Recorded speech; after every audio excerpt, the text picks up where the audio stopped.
Before we get to the video, I wanted to let you guys know we're having a huge clearance sale on the website. Discounts over 50% off on everything you could think of: hats, shirts, drinkware, you name it. So click the link in the description and head over there and check it out. It's no secret that DC's movies have been kind of, divisive in terms of quality, but the good news is that their animated movies have actually been good. Like, really good. So much so that we wanted to talk about the very best ones. And also because we think DC could use some positivity after Justice League. I'm just saying. So hey, I'm Nervous Nick for Screw Attack's Top 10 Animated DC Movies. Number 10. I'll bet you thought this whole top 10 would be nothing but Batman and Superman, didn't you? Well, you would be more or less basically correct, and I think you knew that beforehand, but that doesn't mean that the old Flash can't have his moment in the spotlight first. In Justice League, the Flashpoint Paradox, Barry Allen accidentally finds himself in an alternate universe where everything is wrong. So he's got to find a way to get back to his own world while also fixing the one that he finds himself trapped in. It's kind of like Back to the Future, only superhero war. Besides, who wouldn't want to see a world where Thomas Wayne became Batman and Martha Wayne becomes the Joker? Answer? Not Barry Allen, because he never got his powers in this universe. Kind of throws a wrench into things. And it also makes the Flashpoint Paradox easy top 10 material. Number 9. Superhero origin stories are literally everywhere. But how often do you wonder about how a hero's journey might end? And what if that hero were freaking Superman? Despite how bonkers you'd think a story like this would play out, All-Star Superman is not a race against the clock like you'd expect. Instead, it spends a surprising amount of time just showing how Supes would spend his final living days. But don't let the title fool you though. All-Star Superman is almost as much about Lex Luthor as it is Clark Kent, and by the end of the film, let's just say that Lex finally understands his lifelong nemesis in a way he never had before. Not to mention that it's got one of Lex Luthor's manliest moments ever. You know what happens when you take on Lex Luthor?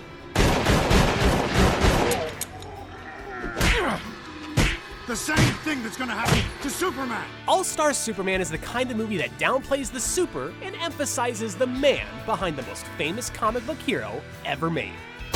Number 8. Alright, I know I just told you guys you're gonna see a lot of Batman on this list, but really, you're about to see a lot of Batman. And there's no better Batman movie to start with than Lego Batman. Hey, it's DC and it's animated, it counts. Unlike most films on this list, the Lego Batman movie is as tongue-in-cheek as they come, and is pretty much nothing but jokes. But they're funny jokes that hit home for die-hard DC fans. You know all those ridiculous villains that show up for 2 seconds in the beginning? Yeah, they're all real. Even Condiment King. But that's just the start. The entire Lego Batman movie is packed with self-referential humor that makes it a lot of fun for fans and casuals to watch. Plus, who would have guessed that Will Arnett can make such a great Batman? Don't call me Padre. Okay. Call me Dax. Number 7. Obviously, Batman Beyond is a really sweet take on the world of the Dark Knight, and in Batman Beyond Return of the Joker, we get a 7-course meal of everything that makes it so great. Excellent characters, spectacular animation, and they just straight killed a guy on screen in a movie for kids, didn't they? But we all remember Return of the Joker for an even more chilling scene. One of the most haunting moments in any superhero movie to date. It's that flashback when Batman finds his old protege brainwashed by the Joker. This was such a disturbing moment that only got darker when the former Robin ended the Joker once and for all. But you know what bugs me even more about this movie? If a cartoon character watches another cartoon, what does that mean? Are you trying to tell me that Bugs Bunny is an actor in the same world as Batman? How does that work? I need answers, Screw Attack fans! Number 6. Because come on, you gotta have at least one origin story on this list, right? A lot of Frank Miller's Batman Year One is gonna feel super familiar if you've seen Batman Begins. But that doesn't take away from what makes the direct animated adaptation so wonderful. Now, I could go on and on about the superb animation and stuff, but Bryan Cranston is Gordon. This is a correct choice. Plus, Year One also gave us that underrated Batman line. From this moment on, none of you are safe. Yeah, I kinda like that part better before they retconned it so that Batman peed his pants in that scene. No, I'm not kidding. And thank you, Kevin Smith. Also, why is Catwoman a prostitute here? Number 5. The live-action Wonder Woman movie was pretty great, and I'm not just saying that because DC set the bar of expectations so low with their other films.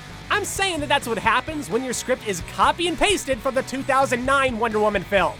Okay, it's not actually that simple, but it seems pretty obvious how inspirational the animated movie was. Wonder Woman's origin story follows similar beats, your central plot is about Ares manipulating people, and Diana even stops bullets in an alleyway so that Steve Trevor doesn't get capped. But above all, it's a well-written movie, and I don't just mean the funny bits. God, your daughter's got a nice rack. Shall I kill him now, my queen? Wonder Woman also delivers an important message about men and women understanding each other, and that remains important to this day. Even though this movie doesn't exactly handle it with what you might call subtlety, but hey, it's still a great watch. Number 4. Major props to so many recent movies dominating the list and all, but there is a classic animated adventure that must be high on this list. For those of you who've seen Batman Mask of the Phantasm, you know what's up. Those of you who haven't, I'll keep this vague. You can thank me later when you watch it for yourselves. To this day, Mask of the Phantasm has some of the best storytelling out of any flick DC has ever done. All you really need to know is Bruce Wayne's secret love interest, some weird smoke villain with a hook hand, and that ending that just... you know what? I really can't say anymore. So I'm just gonna let the Joker's epic laugh wrap up this entry.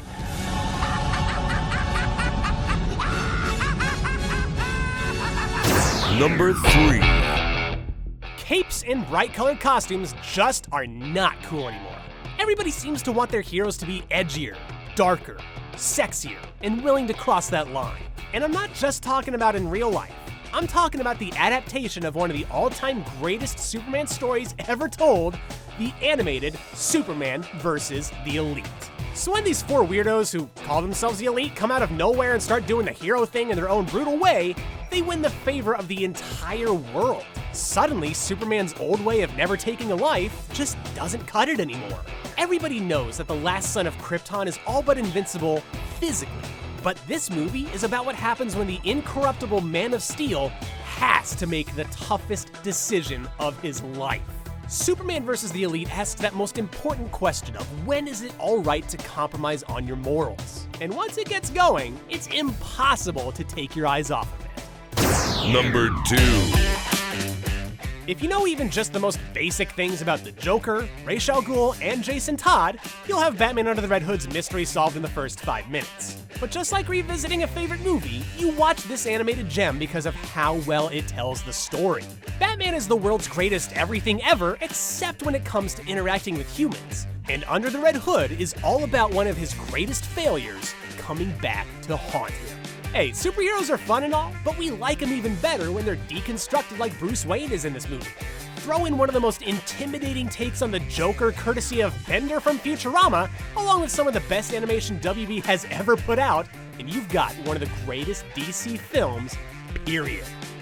It's number 1. Okay, not to contradict a lot of what we just said in that Superman vs. the Elite entry about, gritty heroes a minute ago, but we're going full on grim and depressing for number 1. It's not the only animated DC film to ask how a classic hero's story might end, but The Dark Knight Returns Parts 1 and 2 are just as fascinating an answer as you could ever hope for. Or maybe more specifically, as weird an answer as you could ever hope for. I mean, Batman goes from racing Formula 1 cars to fighting a topless Nazi woman while dressed as a grandma to using a robot suit to fight Superman while being helped by a one-armed Green Arrow. Like, what? But what we really love about The Dark Knight Returns is that between Batman's old age and the new Robin's inexperience, there's this constant sense of dread that our heroes are in real danger at all times. Danger that reaches its peak in the final showdown between the Bat and the Clown. In DC's world of animated adventures, it's ridiculously steep competition for number 1. But for us, The Dark Knight Returns has the very best elements of DC's other fine works, all wrapped up into one wild adventure. It just leaves me with one question. How is Catwoman still a prostitute? For the secret number 11, you can't go wrong with Justice League Crisis on Two Earths. And I don't just say that because James Woods voices an evil alternate universe Batman, as strange as that sentence is to say. It's a high-stakes battle between worlds that decides the fate of, everything. actually all of existence hangs in the balance of this film. As far as ensemble Justice League films go, this is one of the absolute best.